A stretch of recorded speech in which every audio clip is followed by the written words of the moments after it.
Jai Hind students, I am Jyoti Charasya, your science teacher. Today I am going to explain the second part of the chapter sound. In this part we will study about amplitude, frequency and different musical instrument.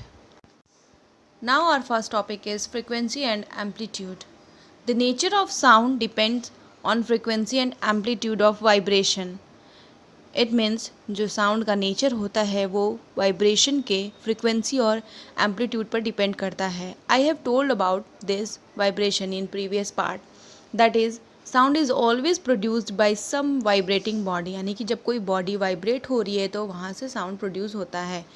तो vibration के amplitude और frequency पे sound का nature depend करता है. Now let us learn about frequency and amplitude. Consider the movement of a simple pendulum. You must saw a pendulum. A pendulum moves on either side of a fixed point. यानी कि pendulum जो होता है वो एक fixed point के दोनों side equally move करता है. The to and fro movement of an object about a fixed point is called as oscillation. यानी कि किसी भी ऑब्जेक्ट का to and fro मूवमेंट किसी भी फिक्स्ड पॉइंट से उसका ऑस्किलेशन कहलाता है. लेट इस pendulum start from A point, यानी पेंडुलम ए पॉइंट से स्टार्ट होता है और फिर वापस वो स्टार्टिंग पॉइंट को टच करते हुए पॉइंट सी पर जाता है. It is said to have completed one complete oscillation, यानी कि इसे हम वन कंप्लीट ऑस्किलेशन कहेंगे जब पेंडुलम पॉइंट ए से होता हुआ अपने मेन पॉइंट पर जाता है बी एंड फिर उसको टच करता हुआ पॉइंट सी पर जाता है, तो उसे हम वन ऑस्किलेशन कंप्लीट मानेंगे. The number of oscillation done by a pendulum or an object in 1 second, यानी कि 1 सेकेंड में जितनी बार ऑस्किलेशन पेंडुलम के द्वारा या किसी भी ऑब्जेक्ट के द्वारा हो रहा हो उसे उसकी फ्रिक्वेंसी कहते हैं. Now next topic is amplitude.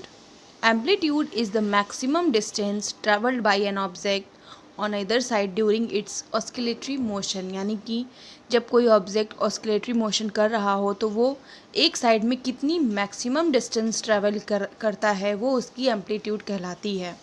It is the amplitude of sound waves which decide the loudness of a sound, यानी कि साउंड की जो एम्पलीट्यूड होती है उसी की वजह से साउंड की जो लाउडनेस होती है वो डिसाइड होती है, यानी कि ज़्यादा एम्पलीट्यूड तो साउंड की जो लाउडनेस होती है वो भी ज़्यादा. It means particles vibrating with larger amplitude produce loud sound, while particles vibrating with a smaller amplitude produce faint sound. यानी कि जिस पार्टिकल्स जो होंगे वो ज़्यादा एम्पलीट्यूड के साथ वाइब्रेट करेंगे तो उनका साउंड भी क्या होगा, लाउड होगा. और अगर पार्टिकल्स स्मॉलर एम्पलीट्यूड के साथ वाइब्रेट करेंगे तो जो उनका साउंड होगा. I'll give you example.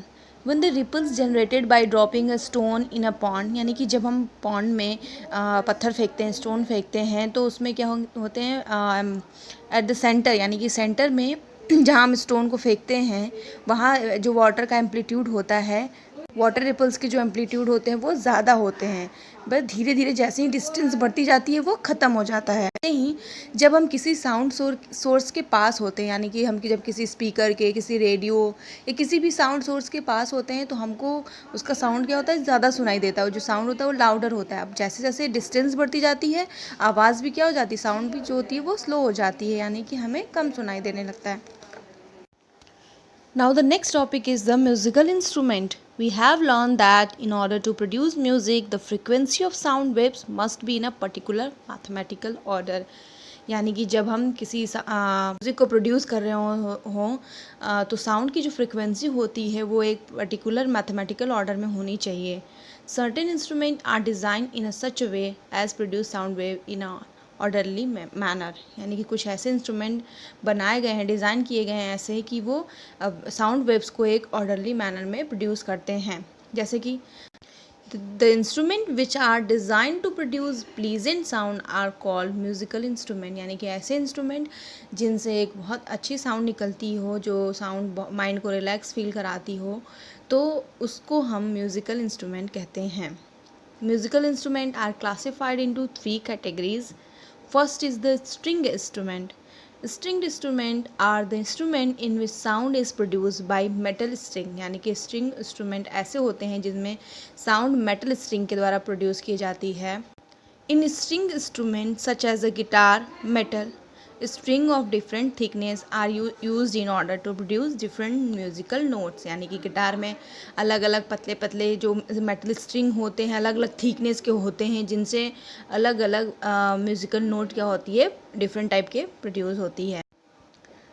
Next is the wind instruments, musical instrument in which different vibration are produced as a result of vibrating a column of air are called wind instrument। यानी ऐसे musical instrument जो air column के vibration से अलग अलग type के different vibration produce करते हों उसे हम विंड इंस्ट्रूमेंट कहते हैं। जैसे number of holes are provided in wind instrument such as a flute in order to produce various musical note, यानी कि बांसुरी आप सबने देखा होगा उसमें बहुत सारे होल्स होते हैं और फिंगर्स को जो म्यूजिकल इंस्ट्रूमेंट को बजा प्ले करते हैं वो अपने फिंगर्स को ऐसे घुमाते हैं और जिसकी वजह से अलग अलग टाइप की musical notes.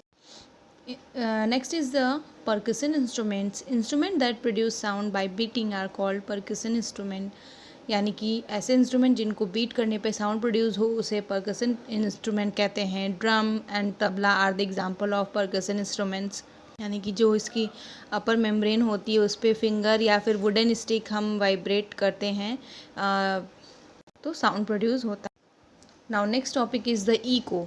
Like light waves sound waves also reflect after striking a hard surface, यानी कि हम सब जानते हैं कि लाइट जो होता है वो रिफ्लेक्शन करता है, यानी किसी भी सरफेस से वो टकराता है और वापस रिफ्लेक्ट होता है। तो वैसे ही साउंड भी जो होती है वो किसी हार्ड सरफेस से स्ट्राइक होती है और रिफ्लेक्ट होती है, जिसे हम इको कहते हैं। Human ear can not distinguish sound which are produce one after another if they are not separated by at least. It means human ear दो साउंड को, यानी कि एक के बाद दूसरा साउंड प्रोड्यूस होने वाले दो साउंड को अगर उनके बीच में 1/10 ऑफ सेकेंड का गैप ना हो तो हम उसे डिस्टिंग्विश यानी पहचान नहीं सकते, समझ नहीं सकते। यानी कि दो साउंड को सुनने के लिए कम से कम 1/10 ऑफ सेकेंड का गैप होना चाहिए। If we stand close to the wall and make sound, due to the short distance, the reflected sound in the form of echo comes back in less than 1/10 of second, and we cannot hear our echo। यानी कि जब हम किसी दीवार के बहुत पास खड़े हों और कुछ बोल रहे हों तो दीवार से टकराकर साउंड जो होती है वो 1/10 ऑफ सेकेंड से भी कम समय में रिफ्लेक्ट हो जाती है, जिसकी वजह से हम वो आवाज़ उस साउंड को सुन नहीं पाते हैं। The maximum distance between the source of sound and any hard surface should be at least 18 metre, यानी कि किसी भी हार्ड सरफेस और साउंड के बीच में कम से कम 18 मीटर की डिस्टेंस होनी चाहिए, तभी जाकर इको सुनाई देगा हमें, यानी कि जो हमारा साउंड है वो रिफ्लेक्ट होकर वापस हमें सुनाई देगा। There is a famous second largest dome in a world Gol Gumbaz situated eight Bijapur, यानी कि बीजापुर में एक बहुत ही फेमस गोल गुम्बज नाम का लार्जेस्ट डोम है, वर्ल्ड का दूसरा लार्जेस्ट डोम है जो कि कर्नाटका में है। It is design in a such way that even a slight whispering of sound can be heard continuously for about 25 second in the form of reflective echoes, यानी कि उसको ऐसा डिज़ाइन किया गया है कि थोड़ी सी भी साउंड वहाँ पे होती है तो वो साउंड जो होती है रिफ्लेक्ट होकर 25 सेकेंड तक सुनाई देती है, उसकी इको जो होती है वो 25 सेकेंड तक सुनाई देती है continuously. Another famous structure known for its ecosystem is Golconda Fort in Hyderabad. If one makes a slight voice at its gate, यानी यदि कोई इसके गेट पर थोड़ा सा भी आवाज़ होता है तो उस गेट से 120 मीटर दूरी तक उसकी आवाज़ सुनाई देती है। Echo is mostly used by animals like bat and fishes. Bat usually fly in dark, यानी कि जो बैट्स होते हैं वो नॉर्मली अंधेरे में उड़ते हैं। In the absence of light bat can locate insect by listening to their echo, यानी कि जो बैट होते हैं लाइट की एब्सेंस होने के कारण, लाइट प्रेजेंट ना होने के कारण जो इंसेक्ट्स होते हैं उनके इकोज़ के द्वारा वो उन्हें। Now the chapter sound has finished. I hope you will be understand the chapter after watching the video. Thank you.